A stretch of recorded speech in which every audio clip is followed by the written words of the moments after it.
Well, it's already dark, but let's see what we can see. And it's like, it's amazing. You see, like as soon as you turn off the car, it opens the moves the seats. But guys, this is what I bought. So it's a 2024 Dodge Durango RT. Okay, look at the wheels, 20-inch wheels, all red leather inside. But yeah, it's hard to see now, but this thing has 3 rows of seats, so tinted windows in the back, just like by law. You see, like second row is 3 seats, and over there there's I love the lights, man. And over here we have 2 seats that can go up and down, so like lots of space. You see, they go completely flat, not like in my Compass where they stay at an angle. But if you want them up, you know, that's how it is. And so they're pretty good size, so 2 people can definitely sit in here. Okay, so same as on my Compass, the button to close it. And the best part about this, oh, and it has these new just like, you know, my Compass has, but it's in the Compass it's a solid line, whereas here it's dots. And the best part about this vehicle is that it has a V8.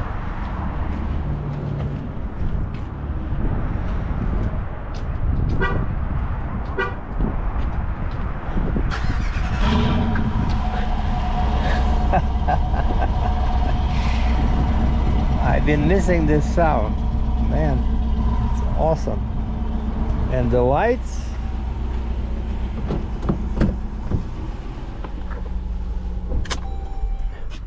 oh, wait a second, why did it stop? Yeah, so you see here, it's very cool. It has dots, not just one solid line. And these are the lights. So it's a very cool vehicle, and these are functional. These openings, there's air goes in for cooling. Yeah. So Dave, Yeah. would you hang out for 5 minutes while I write up an in-transit sticker for you? Because you're gonna get pulled over. Well, that's why we. Yeah. So they don't want me to drive without the plate. Weird. Like when I bought my Compass and the Hellcat at East Side Dodge, I was actually surprised, because I'm used to, in Ontario, every dealer, they always ask you, do you want us to get a plate for you? And I always was getting a new plate with a new vehicle. But here, when I moved to Alberta, so when I got the Hellcat, that was the first surprise. They said, well, normally you do it, we just give you all the paperwork, bill of sale, and then there's another piece of paper from the dealer that the registry needs, like DOT office, and that's it. You pick up your vehicle, you drive to the nearest registry, DOT office, and you get the plate. But these guys say, well, you're gonna be pulled over. You cannot drive around without a plate. Well, I said, that's why I have the sales contract, right? She says, no. The finance lady says, please wait 5 minutes, we'll give you an in-transit sticker. Man. But yeah, but this is a super nice vehicle, guys. It's kind of like a luxury automobile. The leather, like the new car smell. So it's definitely more money than, actually it's a bit cheaper than my contract on the Compass, because, you know, when I traded the Hellcat, I was upside down, right? So this is actually cheaper than my contract on the Compass, and I just gave him $2,000. But yeah, I was missing, you know, when I since these Dodge discontinues these 8-cylinder engines, right? Because they don't have enough credits for emissions. Like, whereas other guys like Ford still makes, you can go and buy a 5-liter Ford Mustang, right? or a Ford pickup truck with V8, no issues. Why? Because Ford has been building electric vehicles, and so they build up credits, so now they can still sell big engines that are not so good on you know, with emissions, right? Whereas Dodge was pursuing all these muscle cars and heavy polluting engines. They didn't start building electric cars early enough, and because that's why they have to discontinue this. But they lied to the public, right? They said that 23 was the last year. Was it 23? Yeah, 23 was the last year when you can buy a V8, and then right away they started offering Durango. So now even in Canada you can buy a Dodge Durango as a GT with a V6, or you can buy it as RT like mine, 5.7 V8, or you can buy a 392 6.4, and you can buy a Hellcat Durango. Whereas again, before they lied to people and they said that 23 is the last year, and that's what got me into trouble. That's why I bought that Hellcat. I thought, since that was the last year, I thought the price would, you know, quadruple and I'll make $1 million on this exclusive vehicle. But turns out a regular body Hellcat Challenger is not as exclusive as I thought, because it's regular body, it's not wide body, right? It's not a Demon. So anyway, I think I'm getting my intro. So the only problem is there's no floor mats. Like, you know, for the price you're paying, I thought they would give you some all-weather floor mats. What is that? Hey, you get a chance to win $20,000 if you put your name in the place right there. You want to do it? No, it's okay. It's fine? Maybe next time. You don't want to do it in your video? No, no. Okay. Thank you. Thank you. Yeah, I see that's the sticker they gave me, in transit, because they said auto 28. Okay, I need 20.5, and of course this one comes with free 1-year subscription for the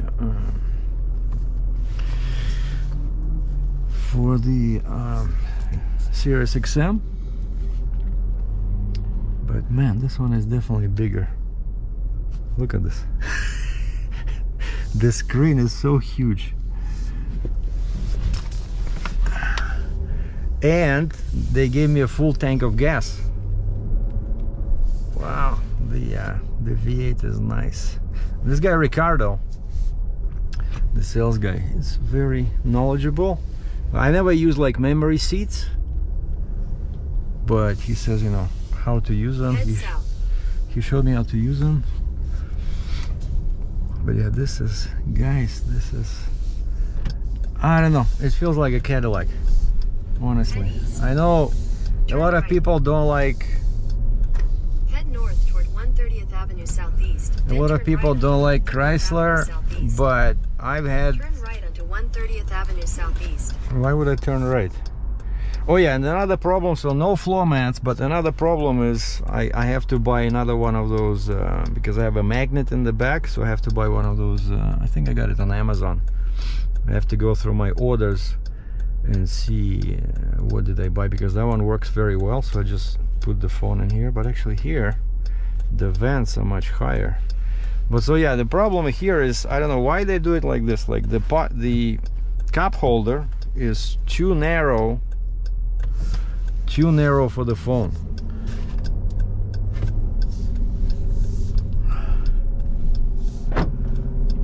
So I got full tank of gas. By the way, when I was buying the Hellcat, I asked them if I'm gonna get full tank of gas. They said, yeah, we wish. And I think they gave me like quarter of a tank, you know. But look at this. This is so nice. Like the numbers, everything is so huge.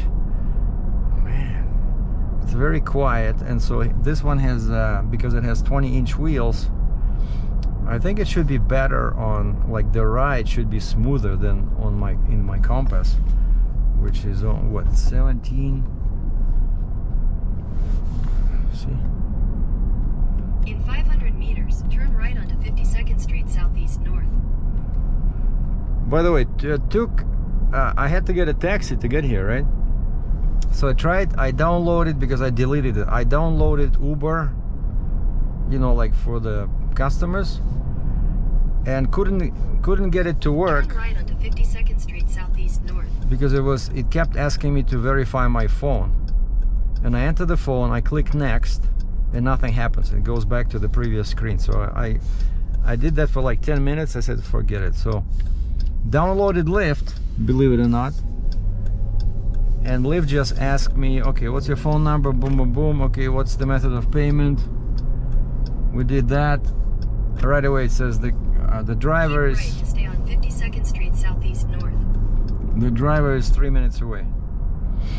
Oh, by the way, see, when I Continue on 52nd Street Southeast North for 2 kilometers. When I touch the turn signal, it clicks for three clicks. On my compass, somehow it gives you that extended 5 clicks, which I like better.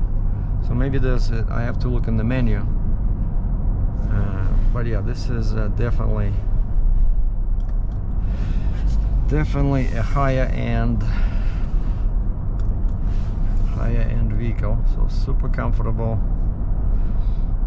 So the plan now is to park it in my spot where I parked the Compass, and so yeah, that sticker they told me is valid until midnight tomorrow. So no matter what, tomorrow I have to get off work at least 5 or before 5, because the registry in my area is open until 6. So that should give me enough time. All I need is proof of insurance, in 600 meters, bill of turn sale, right onto 114th Avenue Southeast. bill of sale, and that special paper from the dealer. I forgot what it's called, but it's they always have to do some kind of a document that confirms that it was an official dealer. And the steering wheel is all leather. Oh, and what happened Turn with right this? onto 114th Avenue Southeast. What happened with the taxi driver? So a guy shows up. 400 meters, continue straight to stay on 114th Avenue Southeast. A guy shows up in a Ford Explorer, all leather, very nice vehicle, and 6 seats. And he says he's a financial advisor. And so we talk, you know, because I said, hey, Continue straight to stay on 114th Avenue Southeast. I said, I also do Uber, so, you know, we had a lot to talk about. And Continue on 114th Avenue Southeast for 2 kilometers. And so we used Lyft. I used Lyft, right, to book this guy. So it was like $32 because this place is like 40 kilometers away from my home. We're in southeast of Calgary. Actually, I often come here. For work. And I stopped here. I forgot if I mentioned this, but I stopped here.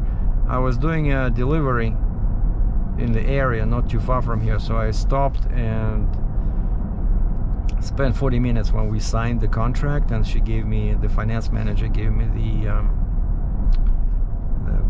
the bill of sale. And you see, this guy Ricardo says, oh, we thought you would be coming with a plate. I said, wait, I just got off work at 5 o'clock. I know I had the paperwork that would allow me to get the plates, but I didn't have the time.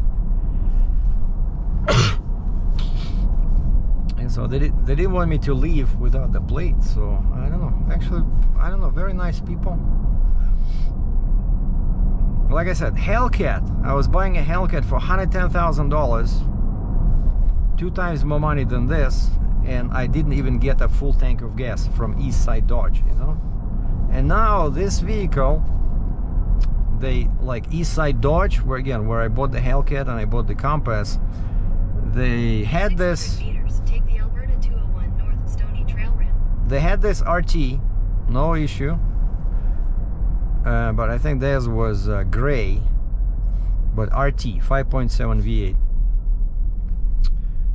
But the price was $77,000, whereas MSRP is $65,000. And so these guys, South Trail Chrysler, They're saying that they're the newest and biggest Chrysler dealer in Calgary. It's just that they're so far, but you know, they were willing to sell this at the MSRP price. And when I told the East Side Dodge guy about this, he says, "Oh, that's not gonna work." He says, "Just you watch. If you go there, they will add a bunch of fees and stuff like that." He says, "You will never get 65,000." But that's what I got. Of course, there were fees like admin fees, delivery fee, like transport fee, all those fees. But I got the payment I wanted, you know, bi-weekly. Nice contract from a good bank, and they were even able to get me like 5.9% interest. I'm not sure how that was possible, but it worked, you know. And the loan is with a bank, one of the banks I work with. I have a line of credit with them, and I have a Visa. Maybe that's why they decided to issue me like a loan on pretty good terms, you know, with very little down payment. Continue on Alberta 201 North for 22 kilometers. Okay, does this one have, like on my compass, if I click this button, it gives me another screen. Ah, okay, all it does is this, see? It gives me either this one, either digital or analog. So I probably should look at the manual. Because yeah, here on the left, there's like a second menu that I click, and it shows me, you know, like my temperature, engine temperature, my instant gas mileage. There's a much more stuff that you can see.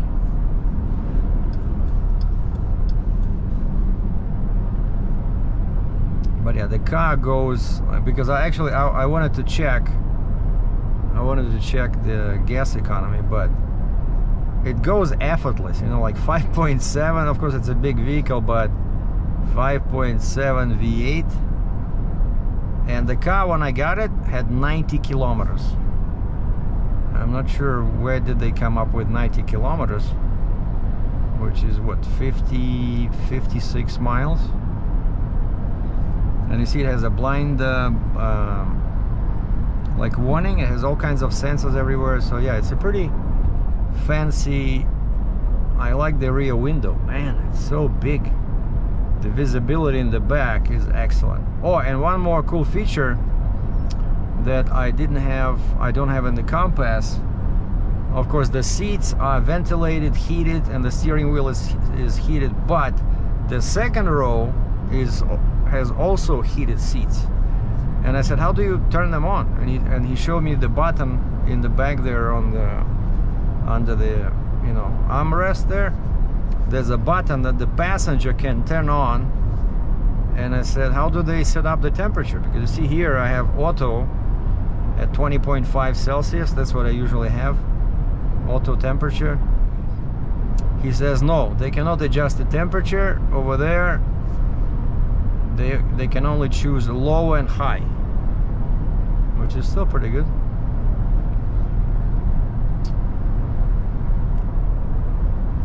And I also love, I was missing these 20-inch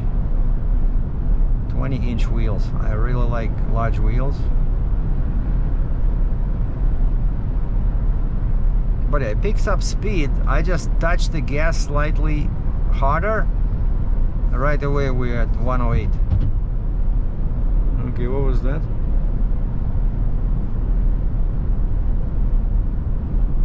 Huh. Probably something on the road I didn't see.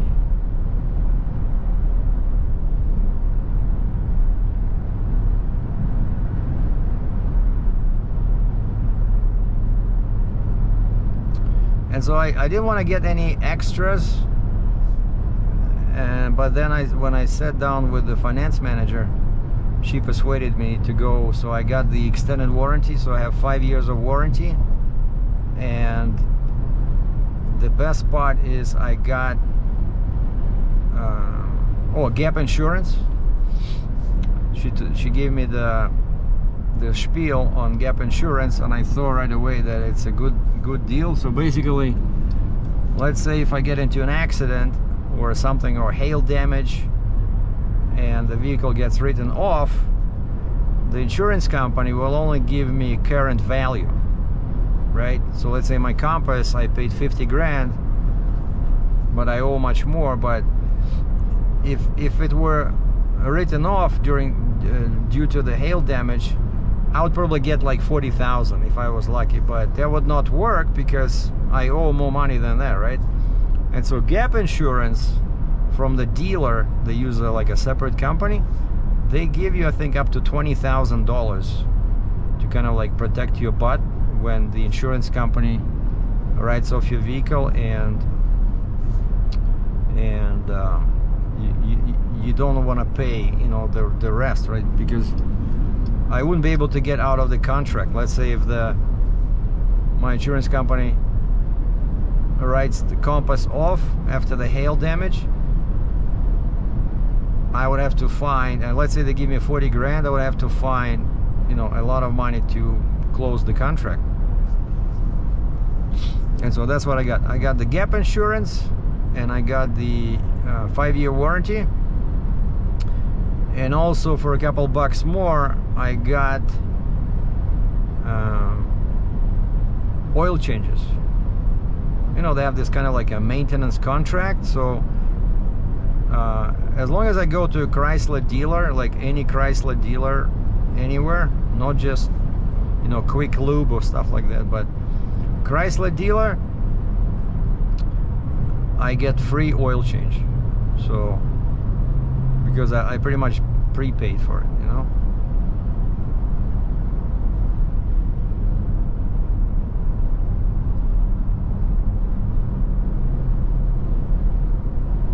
It's getting pretty windy. So where are we here? 14 minutes. So this is the ring road.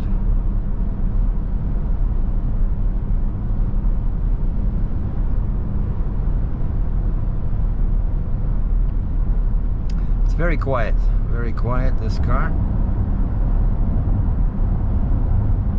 Yeah, I don't want to make the mistake of modifying the exhaust again, because I always get carried away and then the car becomes too loud. So I had that problem with Ford Mustang V6 that I had. It became too loud, and I did the same with Challenger 392, and Charger also became too loud. But you know, what do you do? They sound awesome at first, but then of course, you know, you get tired.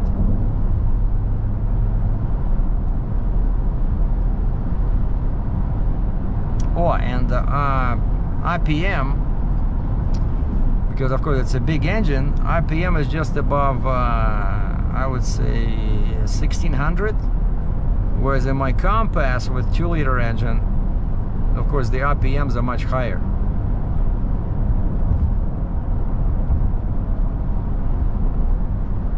And that's why it's quieter, right? Because the RPM are lower, so it doesn't have to, the engine doesn't have to work as hard. But yeah, I love the display. Very easy to read, you know. Lots of light. Maybe I could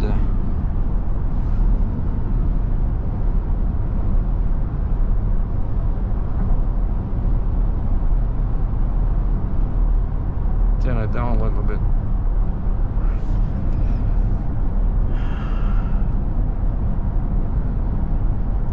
So anyway, that's my new toy. So the plan tomorrow is to get the plates, and I'm gonna start the onboarding process with the rental company, and then also, oh yeah, and I'm gonna get the commercial plate, because I'm gonna use this for Uber as well occasionally. Like nowadays, just with Compass, I used to do it, you know, 2 or 3 times during the week, and then every weekend, and then you add too many kilometers. So now I don't want to do that. So now with Compass, I only do weekends, occasional weekends. But this Saturday it's my turn to work at my main job, and Saturdays are the best days. So maybe I'll come out Sunday. We'll see if I can. Oh, but for Uber, I'm pretty sure I need to do inspection. I need to go to the same. I'll go to the same shop where I did the inspection for the Compass. So that's all I need to hook it up with Uber. That's all I need. Just take a picture of the insurance, a registration showing the commercial plate, and do the inspection. And I should be able to add this to my profile, so then my Uber will show 2 vehicles, and then when I start the shift, they're probably gonna ask me like, so what are you driving? Are you driving Jeep Compass or are you driving Dodge Durango? Okay, there's a guy sitting on my bumper. He's getting impatient, so probably let me get into this.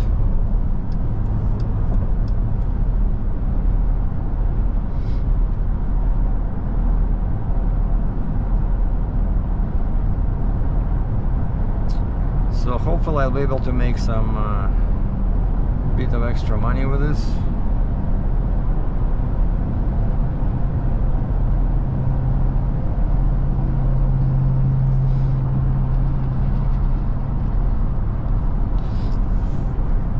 Oh yeah, now I have to, I definitely, especially for Uber, I have to buy floor mats.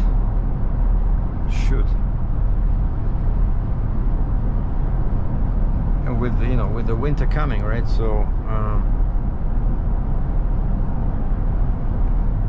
in 3 kilometers, take exit 68 for Country Hills Boulevard. Country Hills Boulevard. Well, today we are doing обмывка машины, like the old customs in Russia, where you buy like something inexpensive item like a car, a house, I don't know, a refrigerator, you know, you have to have a drink.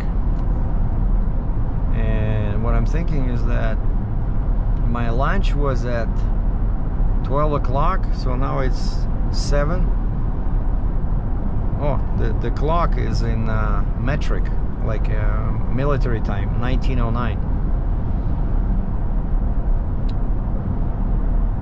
And so last time I ate was 7 hours ago. So I think I'll go to my favorite Vietnamese place and get some pho beef noodle soup. So those are the plans. So yeah, so registration tomorrow, plates, and then probably book inspection for Saturday. I think that guy is open till late. Take exit 68 for Country Hills Boulevard. Because Saturday I might be working until 5. So yeah, it's gonna be busy next few days.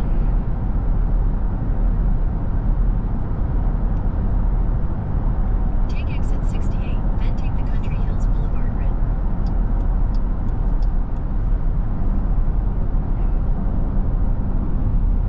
And that's it. So it's so quick. Oh, and I started saying that guy, the financial advisor, so he gives me his card. So he says I do it part-time, like Lyft and Uber, and he says I carry cards, and he says it works out for me very well because I get to talk to people, and I give him my card as a financial advisor. So, and I'm thinking, wait a second. So he expects people to trust him with their money, and he just, you know, drives Uber. So I don't think so. But as we are talking, this guy misses the turn, misses the exit from 201, and we do probably extra, I don't know, 10 kilometers maybe, you know. And then when we are already there, he misses a turn again. Like he was supposed to keep going straight when we're already inside the city, right? he takes a turn, and I said, what are you doing? Because the app shows him you have to do a U-turn and come back to the street he turned from. 2 times in a row, Mr. Financial Advisor did this, but I didn't see my rate increase too much, because that's what I was afraid of. I was afraid that Lyft would, because I don't want to deal with their customer service, you know, and tell them that the guy screwed up. But I told the guy, I said, hey, you're not a very good Uber driver, I mean Lyft driver, I'm sorry. You have, I know we're talking, so partially it's my fault, we got carried away with conversation, but you have to watch your app, you know. He had the phone right here, and it's telling him to turn the exit. I take the exit from the freeway from 201, he keeps going straight, and then he says, oh shoot, I think I should have taken that one.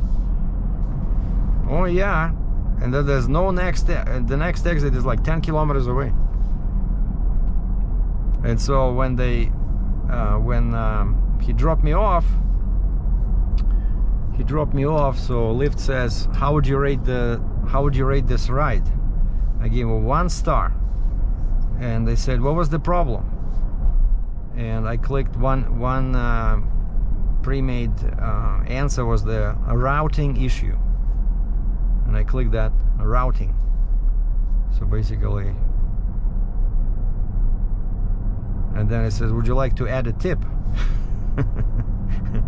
No, not this time. Actually, I wanted to give him a tip, since I understand how cheap this stuff pays, you know, and I'm a good guy, and I'm also an Uber driver myself, so I wanted to give him a tip, but the guy screws up twice, not even once, twice, not taking the turn first time and then taking the wrong turn second time. But he was, you know, nice fellow, easy to talk to. Financial advisor, my ass. In 500 meters, turn right onto 60th Street Northeast. And that's it. So now I just have to find my Vietnamese, what's it called, Bing. Turn right onto 60th Street Northeast. Okay, I think we can cancel you now. We don't need guidance from here.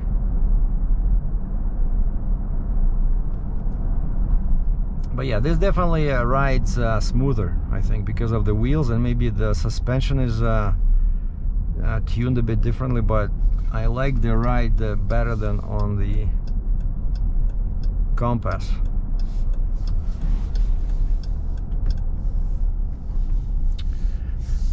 Wow. So I think I'm gonna park this in my spot and just park the. Now here there's a stop sign. There was a stop sign, and somebody knocked it over, and it was lying somewhere there in the grass. And so now people think that there's only stop signs on 2 other roads, and nobody nobody stops here. But I know there was a stop sign. So oh, I like the sound of the, you know each car has its own distinctive signal sound, right? And I love this one. It's like very smooth.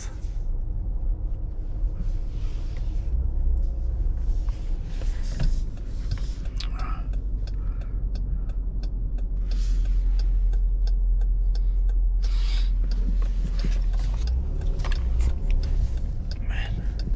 Actually, I wanted to back, but she wouldn't. Oh, and this one even has a sensor in the front. So when I get too close to the curb, it starts beeping. Oh, so that's what she wanted to go in there too. But it's okay. Well, anyway, so that was my introduction, guys, to this beautiful Dodge Durango RT 2024. Of course, it's not a very good idea to buy a 24 vehicle at the end of the year. I said it goes back by itself. What is this? Oh, 4-wheel drive, auto. Okay, cool. But that's how you can save money on the price, right? Because again, so compared to Eastside Dodge, I saved $12,000. So anyway, thanks for watching. Take care. More videos about this Durango are coming.